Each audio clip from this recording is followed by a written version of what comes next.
नमस्कार दोस्तों, आज मैं आपको बताऊंगा एनआरआई फिक्स डिपॉजिट्स के बारे में। यानी कि जो एक फिक्स डिपॉजिट्स होता है वो डोमेस्टिक में इंडियन सिटीजन तो खोल भी सकते हैं, लेकिन एनआरआई भी खोल लेते हैं।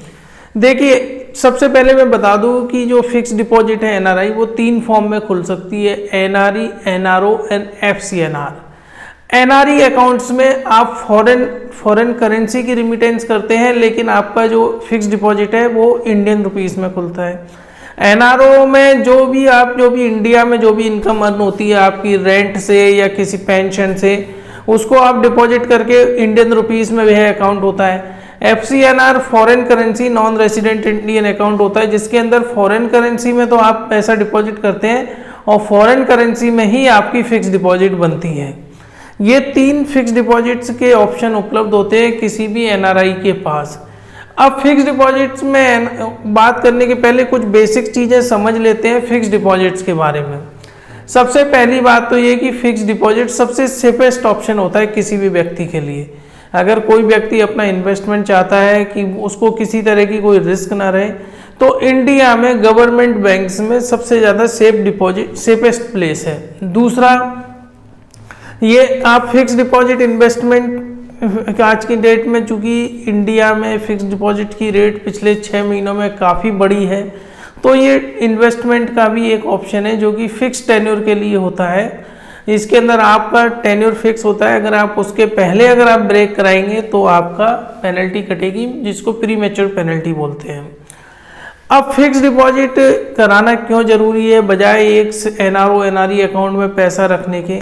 देखिए, क्या रहता है, एक जो नॉर्मल सेविंग अकाउंट होता है उसके अंदर जो इंटरेस्ट जो बैंक देता है इंडिया में वो बहुत कम होता है, 2 से 3% के बीच। लेकिन जब अगर आप फिक्स डिपॉजिट में कन्वर्ट कर देते हैं तो वही इंटरेस्ट आपको 5 से 7% के बीच में मिल जाता है। 2023 की बात कर रहा हूँ, आज से 5 साल पहले तो 10% तक लोगों को इंटरेस्ट मिलता था। फिक्स डिपॉजिट आज की डेट में अच्छा इन्वेस्टमेंट इसलिए हो गया है क्योंकि पिछले 6-7 महीनों में रिजर्व बैंक ऑफ इंडिया ने रेपो रेट जिस हिसाब से बढ़ाई है, उसके पैरेलली फिक्स डिपॉजिट की इंटरेस्ट रेट भी बढ़ी है। जहां कभी 4.5 या 5% रेट ऑफ इंटरेस्ट चलती थी फिक्स डिपॉजिट पे, आज की डेट में कई बैंक्स 8-9% तक आपको फिक्स डिपॉजिट की इंटरेस्ट रेट देते हैं।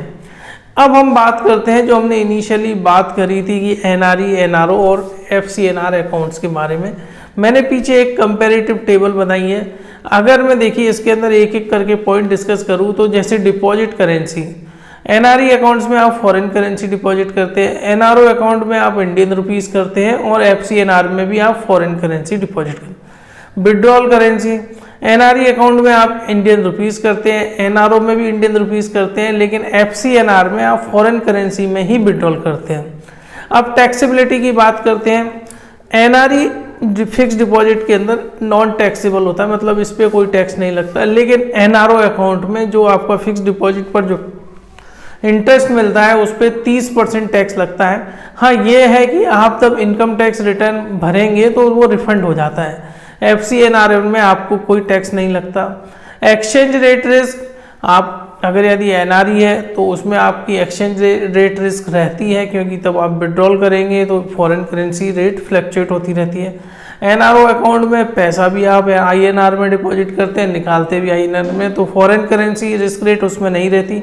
एफसीएनआर में फॉरेन एक्सचेंज रेट इन्वॉल्व इसलिए नहीं रहती क्योंकि वहाँ अगर यदि आपने यूएस डॉलर में किया है तो आपकी एफडी भी यूएस डॉलर में बनी, आपने विड्रॉल भी यूएस डॉलर से। रीपैट्रिएबिलिटी का मतलब ये होता है कि आप कितना पैसा बाहर ले जा सकते हैं।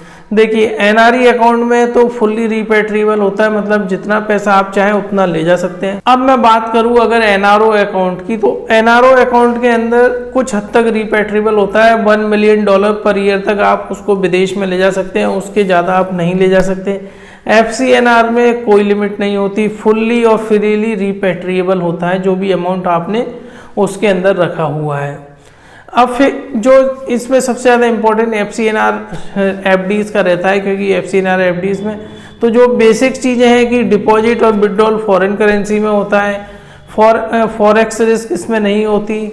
एनआरई खोल सकते हैं, पीआईओ खोल सकते हैं इस अकाउंट को, इसमें कोई टैक्सेबल नहीं होता है, जो भी इनकम आप अर्न करते हो वो नॉन टैक्सेबल होता है और आप रिपैट्रिएट कर सकते हो पूरा फंड। FCNR फिक्स ये होता है foreign currency non resident Indian fix deposits.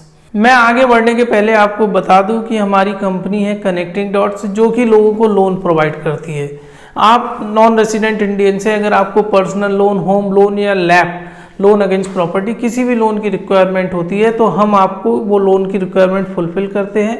हम जो बैंकों से लोन अरेंज कराते हैं और ये हमारी गारंटी है कि हम मिनिमम रेट ऑफ इंटरेस्ट पे आपको लोन अरेंज कराएंगे। आज की डेट में पर्सनल लोन हम 10.75 से अरेंज करा रहे हैं और लगभग हर बैंक के साथ हमारा टाइप है। तब आप हमसे कांटेक्ट करते हैं, हम आपकी फाइल एनालिसिस करते हैं। एनालिसिस के बाद हमको जो लगता है कि ये बैंक आपको सबसे कम रेट ऑफ इंटरेस्ट ऑफर करेगा, प्लस हम भी बैंकर के साथ नेगोशिएट करते हैं कि आपको कम से कम रेट ऑफ इंटरेस्ट और सबसे सिंपल टर्म्स एंड कंडीशन पर लोन मिले।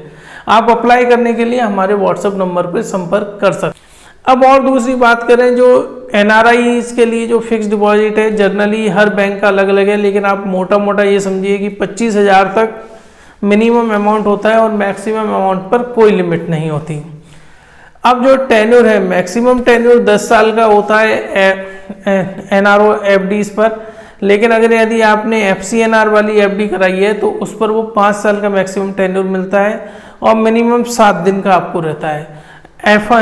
NRE फिक्स डिपॉजिट का भी मैक्सिमम टेन्योर 10 साल ही होता है। कस्टमर देखिए क्या रहता है, जब आप कोई फिक्स डिपॉजिट कराते हैं और फिक्स डिपॉजिट मैच्योर होती है तो आप ऑटोमेटिकली कई सारी इंस्ट्रक्शन दे सकते हैं। ये देखिए, जैसे पहली इंस्ट्रक्शन दे सकते हैं कि फिक्स डिपॉजिट मैच्योर होने के बाद प्रिंसिपल इंटरेस्ट आपके अकाउंट में क्रेडिट हो जाए।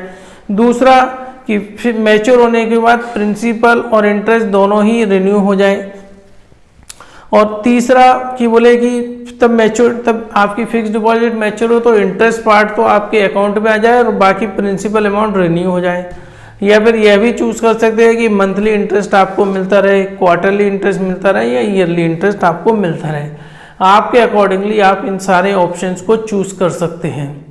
नॉमिनेशन की फैसिलिटी होती है इसके अंदर, आप किसी को भी नॉमिनी कर सकते हैं। इन केस अगर आपके साथ कुछ मिस हैपनिंग हो जाती है तो उसको ये पैसा इजीली क्लेम मिल जाएगा।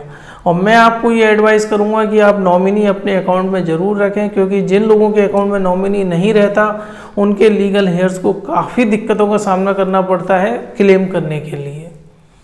TDS रूल, इंडियन गवर्नमेंट का रूल है कि 30% TDS कटता है जो भी आप इंटरेस्ट अर्न करते हैं NRO अकाउंट पर, NRO फिक्स डिपॉजिट पर।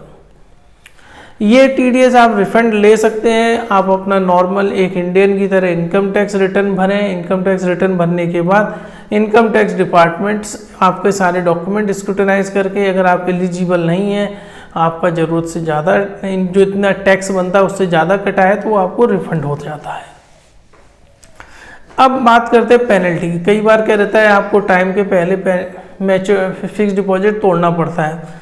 देखिए, जनरली काफ़ी बैंक ऐसे हैं अगर 1 साल के पहले आप फिक्स डिपॉजिट ब्रेक करते हो NRE, NRO और FCNR का, तो वो कोई इंटरेस्ट आपको नहीं देते। और अगर 1 साल के बाद करते हो तो 1% तक की पेनल्टी वो आपसे काट लेते हैं इंटरेस्ट पोर्शन पर।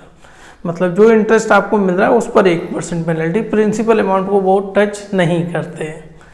लोन अगेंस्ट फिक्स डिपॉजिट भी आप ले सकते हो। अगर आपने फिक्स डिपॉजिट ले रखा है तो उस पर 90% तक आपको लोन मिल जाता है। मान के चलिए अगर 1 करोड़ की फिक्स डिपॉजिट आपने रखी हुई है इंडिया के में, तो आप उस पर 90 लाख रुपए तक का लोन ले सकते हैं और वो बड़ा इजीली प्रोसेस होता है। एक ही दिन के अंदर वह लोन सैंक्शन होकर डिसबर्स भी हो जाता है।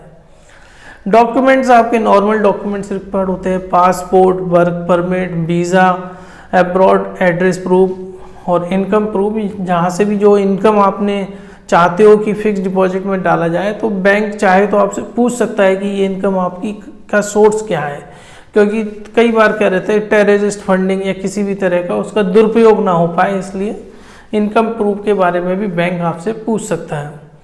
तो फ्रेंड्स, मुझे पूरी उम्मीद है आपको मेरा वीडियो पसंद आया होगा। प्लीज़ मेरा वीडियो आप अपने व्हाट्सएप ग्रुप पे शेयर करें और मेरा चैनल सब्सक्राइब करवा के रखें बैंकिंग रिलेटेड इन्फॉर्मेशन के। Thank you friends.